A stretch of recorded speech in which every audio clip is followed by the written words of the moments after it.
तो इसी बात पे यही तो मेन पॉइंट है, जब आप कर्ज़ा लेते हैं और कुछ देते नहीं हैं तो आपको क्यों एक बंदा विज़िट करे या कोई आपके साथ कोई डिप्लोमेटिक रिलेशंस रखे या कोई आपको डिफेंस सपोर्ट दे या इसके अलावा आपको कोई IMF वो दे जिस। अब देखिए इंडिया अमेरिका क्यों चाहेगा कि पाकिस्तान जाके वो ह्यूमैनिटेरियन बेस पे तो वो काम नहीं कर रहे। वो अब हमको कर्जे दे रहे हैं, क्या कर्जे मुफ्त में दे रहे हैं? हमें जो कर्जे मिल रहे हैं IMF से मुफ्त में तो नहीं मिल रहे हैं ना। बेसिकली कंपैरिजन दो नेशंस का करने के लिए ना सबसे पहले फॉरेन अफेयर्स को डिस्कस किया जाता है। फॉरेन अफेयर्स में देख लें इंडिया हमसे ज़्यादा इंडिपेंडेंट है।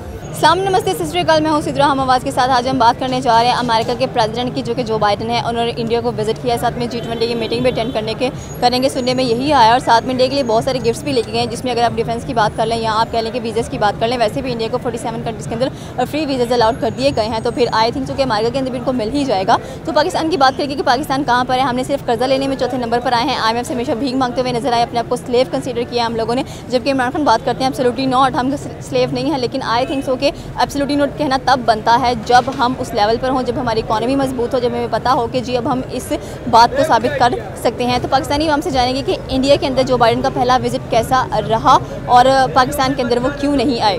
जी मुझे बिल्कुल दिख रहा है, क्योंकि G20 उनकी जो चल रही है, डिफरेंट कंट्रीज़ के डिप्लोमेट्स आ रहे हैं और मीटिंग्स चल रही हैं। इंडिया जो है डिप्लोमेटिकली काफ़ी स्ट्रॉन्ग हो चुका है और जो है अमेरिका के साथ उनके जो रिलेशंस हैं, मुझे लग रहा है आगे जाके बहुत इनरिच होंगे, क्योंकि उनके जो स्टूडेंट्स हैं, एक तो ये जो आपकी जो यूथ है उसको अगर आप स्ट्रॉन्ग करेंगे तो ऑटोमेटिकली आपकी कंट्री स्ट्रॉन्ग होगी। तो जो उनके प्रेसिडेंट मोदी साहब हैं, उनका मैं समझता हूँ बहुत ही अच्छा एक स्टेप है कि वो जो है with United states of America के साथ अपने ताल्लुकात अच्छे करना चाह रहे हैं। इससे पहले जो उनके फॉरेन सेक्रेटरी फॉरेन मिनिस्टर थे, उन्होंने जो फ्रांस के साथ डील की थी, राफेल लाए थे, तो वो डिफेंस की तरफ से भी अपने आप को स्ट्रॉन्ग कर रहे हैं, as well as with educational wise, क्योंकि अभी उनके रिसेंटली काफ़ी स्टूडेंट्स जो हैं वो US और वेस्टर्न यूनिवर्सिटीज़ के लिए जा रहे हैं, जो कि हमारे यहाँ एज सच नहीं होता। ये तो बात आपने बिल्कुल एग्जैक्ट ठीक की है। जबकि हम देखें तो हम हमेशा IMF के पीछे भागे हैं, हमने उनसे कर्जे लिए हैं। कर्जे लेने के बिला पर हम एक स्लेव की तरह ज़िंदगी गुजारे हैं उनके साथ। हमने कभी ये नहीं देखा कि हमने अमेरिका को बिल्कुल सीधा सीधा जवाब दिया हो किसी चीज़ को लेकर। अगर इतना होता तो जो बाइडन आई थिंक हमें भी उनको विजिट करना चाहिए था। पाकिस्तान की सिचुएशन से भी अच्छे खासे बाखबर है। जी जो बाइडन हमें किस बात पे विजिट करेंगे? जो बंदा हमेशा कर्जे लेते हैं इस बात पे विजिट कर, चौथे नंबर पे आते हैं कर्जा लेने में। तो इसी बात पे यही तो मेन पॉइंट है, जब आप कर्जा लेते हैं और कुछ देते नहीं हैं तो आपको क्यों एक बंदा विजिट करे या कोई आपके साथ कोई डिप्लोमेटिक रिलेशंस रखे या कोई आपको डिफेंस सपोर्ट दे या इसके अलावा आपको कोई IMF वो दे जिस कंट्री के जो है अपनी ही इकोनॉमिक क्राइसिस जो है चल रहे हैं और उसकी इकॉनमी इतनी स्ट्रॉन्ग ना हो वहाँ।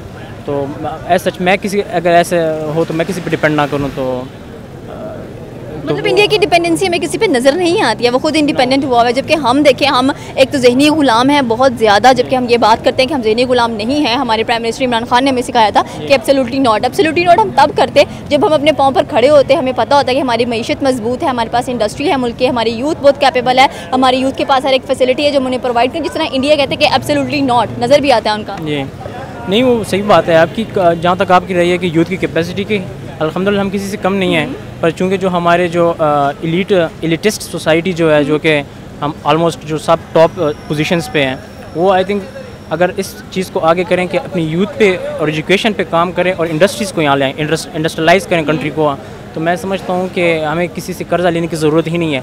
जहाँ तक रही एनर्जी रिसोर्सेज की, जिसकी खातिर हम और कंट्रीज़ के साथ जो है ना अपने रिलेशंस अच्छे करते हैं, उनसे कर्जा लेते हैं। अपनी हमारे साथ वाटर रिसोर्सेज हैं, अपने डैम्स बनाएं, अपने जो है इंडस्ट्रीज़ यहाँ पर लाएँ, इंस्टॉल करें। जैसे कि इंडिया है हमारे साथ ही कंट्री है, वहाँ उनके साथ जो है वर्ल्ड टॉप 20 पोजीशन पे उनके साथ व्हीकल कंपनी है जिसका नाम जो है महिंद्रा है।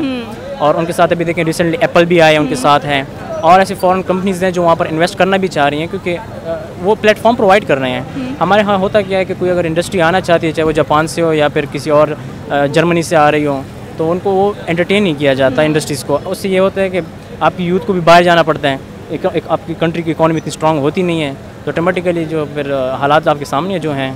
असल बेसिकली ये सवाल अगर हम देख लें पॉलिटिकल पर्सपेक्टिव से, अगर हम इसको देख लें तो तारीख़ी तौर पर हम पाकिस्तान की जो असल मसला है फॉरेन पॉलिसी की, हम पिछले 75 साल से हम अभी तक कोई इंडिपेंडेंट फॉरेन पॉलिसी इस्टेब्लिश नहीं कर सके। ये अनफॉर्चुनेट टू से दिस, ये बहुत ही बदकिस्मती है हमारी। और दूसरी बात यह है कि इंडिया की जो फॉरेन फॉरेन पॉलिसी हैं, no doubt it is absolutely commendable. ये बिल्कुल बियॉन्ड वर्ड्स उनकी जो वो हैं फॉरेन पॉलिसी हैं, वो पॉलिटिकल पर्सपेक्टिव से अगर हम देख ले, उस वक्त से लेकर जो ये नॉन अलाइन मूवमेंट का हिस्सा बन चुके थे या वो खुद लीड कर रहे थे नॉन अलाइन मूवमेंट, तो उस वक्त से लेकर जो है इंडिया की जो फॉरेन पॉलिसी है वो एक कामयाब पॉलिसी रही है। तो हमें भी सीखना चाहिए। और अभी जो अमेरिका की पॉलिसी है वो तो खुद चाहते हैं, अभी जो दुनिया की डिवीज़न है ईस्टर्न वेस्टर्न ब्लॉक की तरफ जो दुनिया जा रही है ना, अब जो अमेरिका की पॉलिसी है वो कभी भी अमेरिका ये नहीं चाहेगा कि मतलब जो उनकी जो एशिया है या एशिया में उनकी जो क्या है प्रेजेंसी है वो ख़त्म हो। वो चाहेंगे कि उनकी स्ट्रेटेजिक कलह हो। तो नो डाउट हम जो इंडिया है उनके लिए एक ज़बरदस्त स्ट्रेटेजिक कलह है। तो हमारे लिए क्या है, मतलब हम कर्जा लेने के लिए जाते हैं, IMF से कर्जा लेने में हम सबसे आगे हैं, चौथे नंबर पर हम कर्जा लेने पर आ जाते हैं। तो अब जब ज़रूरत पड़ रही है कि चलें पाकिस्तान डूब रहा है, पाकिस्तान की इकोनॉमी बेहतर नहीं चल रही है, कोई हमारे पास हुक्मरान नहीं है परमानेंट जिसको संभाल ले, तो आई थिंक सो कि जो बाइडन का विजिट फिर बनता है पाकिस्तान भी जाके करना और ये कहना है कि चलें पाकिस्तान के साथ कोई नहीं है तो एटलीस्ट अमेरिका स्टैंड करा है। लेकिन आपको पता है जो सऊदीया के प्रिंस थे वो भी पाकिस्तान आना चाहते थे, लेकिन वेदर अनकंडीशन बता के कि वो वेदर ठीक नहीं है इसलिए वो नहीं आए। तो आपको क्या लगता है कि क्यों आएगा पाकिस्तान में? अब जो असल बात है ये इसकी इस क्वेश्चन के उसमें मैं ये सिर्फ बताना चाहता हूँ कि अब जो अमेरिका है, अमेरिकी की जो पॉलिसी हैं वो सेल्फ सेंटर्ड पॉलिसी हैं। वो कभी भी उनकी जो पॉलिसी है वो अपने मफादात क्या तक, हर मुल्क की जो नेशनल इंटरेस्ट है ना। अब देखिए इंडिया अमेरिका क्यों चाहेगा कि पाकिस्तान जाके, वो ह्यूमैनिटेरियन बेस पे तो वो काम नहीं कर रहे। वो अब हमको कर्जे दे रहे हैं, क्या कर्जे मुफ्त में दे रहे हैं? हमें जो कर्जे मिल रहे हैं IMF से मुफ्त में तो नहीं मिल रहे हैं ना। अब जो है हमसे यानी रोज़ाना की बुनियाद पर हमसे जो सूद वसूल किया जा रहा है वो तो अमेरिका के पास जाता है। अब IMF जो है वो किसके अंडर है? वो अमेरिका के अंडर है। इसकी जो 70% डिसीजन का अख्तियार है वो किसके पास है? अमेरिका के पास है। तो ये सब कुछ जो है अमेरिका जो है अपने पॉलिसी कहते जो हैं अपने मफादात के लिए करते हैं। अमेरिका कभी भी ह्यूमैनिटेरियन बेस पे वो काम नहीं कर रहे हैं। तो उनकी जो पॉलिसी है ग्लोबलाइजेशन की या ग्लोबलिज्म की वो अभी तक बरकरार है। बेसिकली कंपैरिजन दो नेशंस का करने के लिए ना सबसे पहले फॉरेन अफेयर्स को डिस्कस किया जाता है। फॉरेन अफेयर्स में देख लें इंडिया हमसे ज़्यादा इंडिपेंडेंट है। वो बहुत से तालीमी एजुकेशन और दूसरे मैदानों में भी हमसे आगे है। हमारा बेसिकली अब इस सिचुएशन में, जिस सिचुएशन में अभी पाकिस्तान है, मेरे ख्याल में हमारा कंपैरिजन इंडिया के साथ अभी बनता ही नहीं है। आपने रिसेंट पास में देखा होगा कि जो प्राइम मिनिस्टर हैं इंडिया के, उन्होंने कहा है कि हमें तो पाकिस्तान की परवाह ही नहीं है। जिसे हम दुश्मन समझते हैं वो हमारी केयर भी नहीं कर रहा, वो हमें समझ भी नहीं रहा।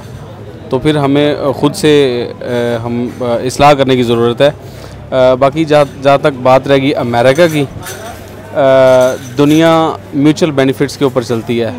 म्यूचुअल बेनिफिट्स में आ जाता है कि हम उस अगले को क्या दे रहे हैं, उसे क्या ले रहे हैं। हम अमेरिका को क्या दे सकते हैं?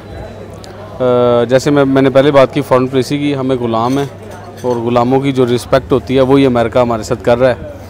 एक कॉल पे हम लेट जाने वाले लोग हैं, वो उनके फॉरेन मिनिस्टर जयशंकर की स्टेटमेंट देख लें और हमारी स्टेटमेंट, हमारे जो वज़ीर ख़ारजा हैं उनकी स्टेटमेंट देख लें, तो फिर आपको कुछ समझ आ जाएगा कि फ़र्क किधर है। ये टू नेशन जो 1947 में थ्योरी थी, तो वो बड़ा डेवलप कर गया अपने आप को, लेकिन हम उधर ही स्टक हो गए।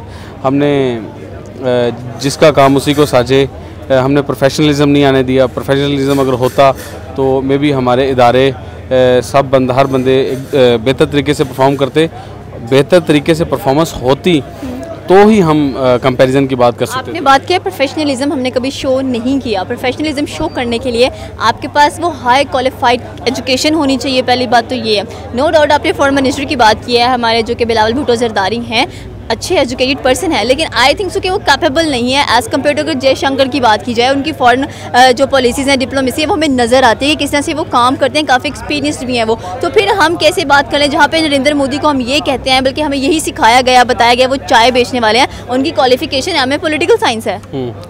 असल में हमें पता है क्या है कि आधा सच सुनाया जाता है, दिखाया जाता है। मैं अभी इधर आने से पहले दोस्त के साथ डिस्कस कर रहा था मैंने कहा यार हमारा एजुकेशन सिस्टम ना क्लैप्स कर चुका है। एजुकेशन सिस्टम के साथ हमारा मॉरल सिस्टम क्लैप्स कर चुका है, पॉलिटिकल सिस्टम क्लैप्स कर चुका है, इकोनॉमिकल सिस्टम तो आप सबके सामने ही है और हमें दुनिया की नज़रों से देख रही है। आप ख़ुद देख लें, इसमें कुछ फैक्टर्स हैं, उनको एड्रेस नहीं करेंगे तो वो ज़्यादती होगी। उसमें फैक्टर्स आ जाते हैं कि आप कितना अपने मुल्क के अंदर स्टेबिलिटी लेके आ रहे हैं। स्टेबिलिटी में वो जो पिलर्स देखे जाते हैं ना, स्टेबिलिटी के होते हैं, वही 3-4 पिलर्स हैं। वो 3-4 पिलर्स को आप कुरेदने की कोशिश करेंगे तो आपको पता लग जाएगा कि ये जो पिलर्स हैं जो जिनकी बेस के ऊपर ये सारी बिल्डिंग स्ट्रक्चर खड़ा होता है, वही बेसिकली ख़राब है। अगर वही नहीं सेट होगा तो कुछ भी नहीं हो सकता। ये थी पाकिस्तानी अवाम की राय। आपकी अपनी क्या राय है, आप हमें नीचे के कमेंट सेक्शन में बता सकते हैं। हमारे चैनल को सब्सक्राइब करना बिल्कुल मत भूलिएगा। तो मिलते हैं अगली वीडियो में। अल्लाह हाफिज़।